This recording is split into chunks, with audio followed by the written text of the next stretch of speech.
prior to this event today, we have been working with some radio stations with regards to creating the awareness of gender-based violence as a result of COVID-19 in grassroots community, that's the Northwest and the Southwest, before now. So we've been having some interactions with participants, knowing their worries, knowing what they want with regards to our case that we are working on.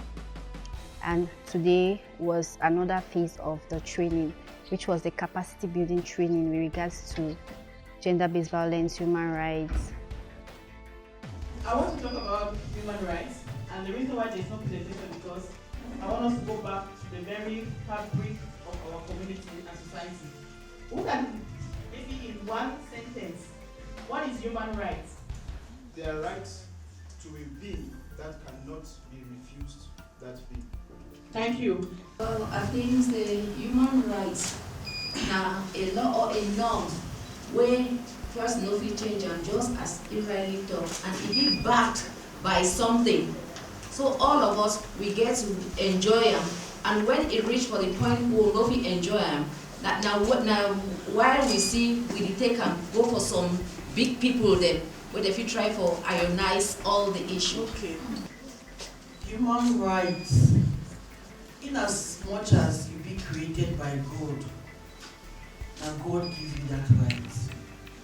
No person will ever take them from you, and you will sell them for any other person. If you like money like how you need to sell your right to any other person for take money. Before you ever went to school, your mother maybe was not educated, but she ensured that you had a birth certificate. Why? Did the UN come to tell her that you will make the birth certificate? No. The day you were born, even though your mother was still in pain, she ensured that she breastfed you, right? Yes. Did somebody force her to do that? Now, all those examples are just some basic examples of the basic human rights that we all enjoy. The right to life. Nobody has the right to take your life. The issue has always been that issues of violence is underreported in the Northwest, in the Southwest, in Cameroon in general. Because first, community members protect violators. They expose the victims and shield and protect the perpetrators of violence. Why do I say that? A good example is a case of rape. You will hear a 16-year-old girl in this place has been raped. You don't see the picture of the perpetrator on social media. You see the picture of the survivor on social media, which is a challenge because society stigmatizes the survivors and rather protects the faces of these abusers. So, how do we solve this from a community's perspective? By educating community members on their roles, their responsibilities when it comes to rights violations. Now, we brought together women from diverse backgrounds, young people, people from the faith institutions, civil society organizations, people living with disabilities to bring in their diverse perspective, to bring in their different ideas, to bring their different experiences, to chart a way forward towards reporting cases of violations. So, after these trainings, we want to have a network of grassroots justice seekers who will denounce acts of violence against women, against children, against themselves at all levels, at the community level. Through them, we'll be able to know cases of violations that are underreported in their communities for follow-up. We'll be able to know what happens, and we're able to train them on the do's and don'ts when it comes to reporting on cases of human rights violations. Throughout this training, we've had people with disability talking about their own rights. We've had gender-based violence experts talking about gender-based violence with regards to our communities. I have attended so many conferences, so many workshops, so many events on human rights, on GBV. But the aspect of disability is not mentioned Sometimes I used to wonder whether have they thrown us into the trash can or what. I decided to be part of this particular workshop because there is something that needs to be said. And only a person with disability needs to say it. And I was given that opportunity to stand in that gap for persons with disability to say it as it is, because our voices are the only weapon we have in order to bring that change which we desire to see. Human rights have been violated, as well as disability rights. But it is high time we stood for what we believe, which is right, to do it and to change that negative mentality into positivity, so that disability will not be seen as a reproach, rather it will be seen as an aspect of development. Because if the society is focused on inclusion, then they are focused on upgrading, on integrating persons with disability into the society. We say the choices of our words are either damaging to somebody or enhances that person.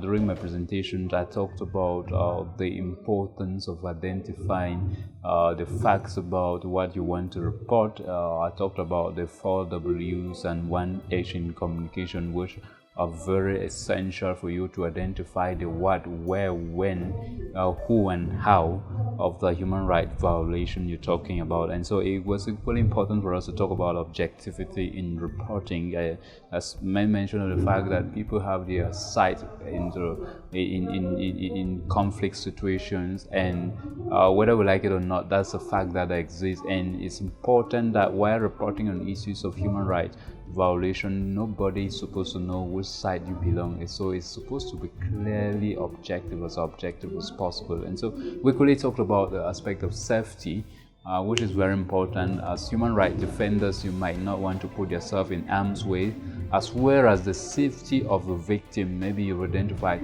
a human rights offense where one person's life is at stake if you do report. And so it was important for us to identify and talked about the principles of do no harm in humanitarian context, which applies equally in human rights reporting. Today I facilitated on human rights monitoring and reporting techniques. I educated the participants on the different steps they can take and the factors that are necessary to consider before conducting a human rights monitoring. I talked about their safety as human rights defenders within communities, on capturing information linked to human rights abuse and violations. I also spoke about the integrity of the respondents, the integrity of the victims within communities. I encourage them to implement the do no harm principles laid down by the international humanitarian law. And we are hoping that our human rights defenders can take up the mantle and be willing to work. At the end of my presentation, I made them to take the commitment, the pledge, and they were happy to do that, to commit to be human rights defenders, to commit to be whistleblowers, to commit to tolerate no action on human rights violation and abuse. And they were happy to take up their positions as human rights defenders with the right knowledge now, getting into communities and do the job as it ought to have been done. That was a long one.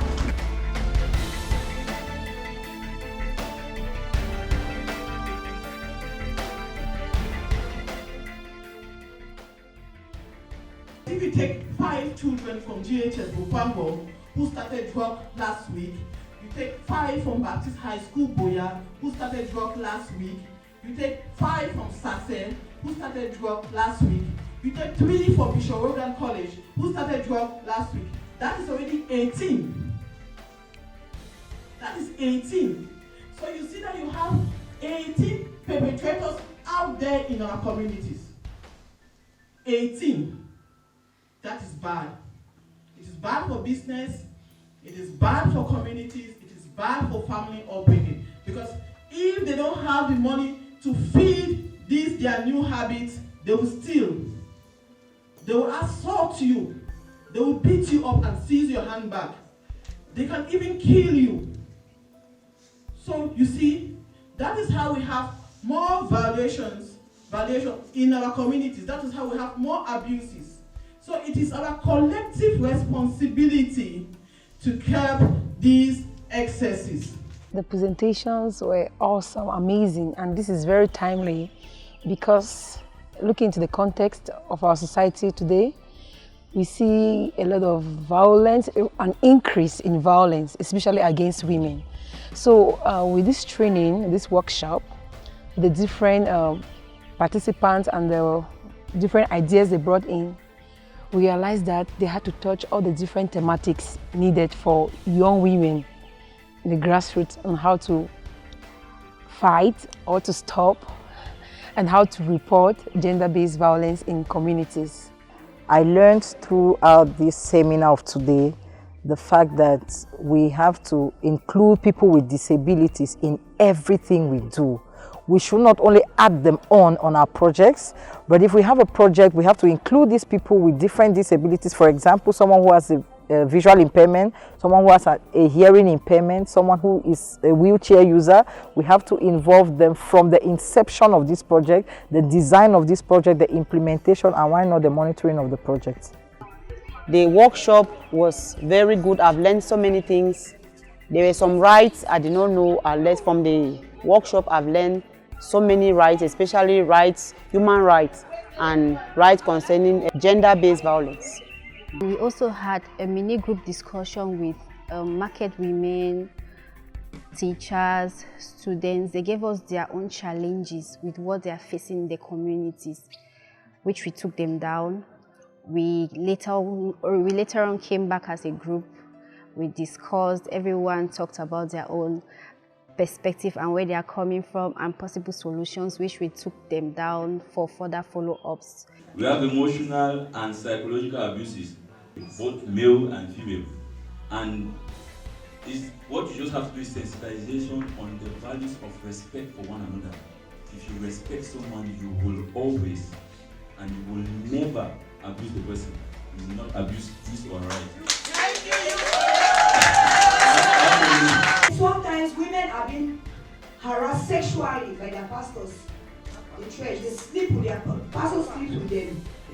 So, yes, the women to solve this. We don't have time, please let's listen. To solve this is we have to speak out. Women have to speak out, or you be firm. You know why you are going to church in the first place. What we had before, persons with disability were making national disability card free, but now they are asking them to put a physical stamp, which was not done before. So that's what is preventing most of them to have a national disability card. Payment of taxes for businesses. There's a decree saying persons with disability will do their businesses exempted from payment of tax, but that tax is not respected. Actually, problems that buy and sell land, when it comes to human rights, they do face issues of downgrading. Those of us at the upper class, we always look at the buy and sell land as people non-existing. Let me say, for example, you come to somebody's shop, you want to buy something, probably you say this bottle of water is 5,000, and the person will kind of look at you. I would say can I say 5,000. From that particular time, you're making the person look as if you're not supposed to be at that point. My best moment with this particular program today was when I was asked to coordinate the youth to getting their own challenges. It was a laughable moment and it was a challenging moment because youth gave their own points. Most importantly, police brutality towards men in particular. So we had some arguments, but we came to a conclusion which we are still working on. So yeah. I stand here to encourage everyone. Speak out for your rights. Don't allow anyone to talk you down your rights. I really want to appreciate especially the NAMATI network, which is a network of justice seekers all over the world, which I'm a member, and my organization, Hope Advocates Africa, is a member.